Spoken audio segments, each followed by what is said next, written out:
Центарот за култура Григор Прличев ќе продолжи со континуирано прикажување на филмската и театарската програма. Секоја среда и четврток ќе има кинопроекции, а од 4 февруари секој петок е резервиран за театар. Втора година поред ќе изостане традицијата. Свети Сава во Охрид утре ќе се одбележи само со богослужба.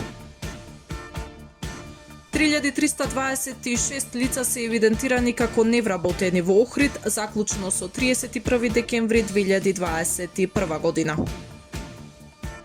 До крајот на неделата владата ќе донесе одлука дали наставата во второто полугодие од 1 февруари ќе почне со физичко присуство или со онлайн настава, соопшти министерот за образование и наука Јетон Шакири.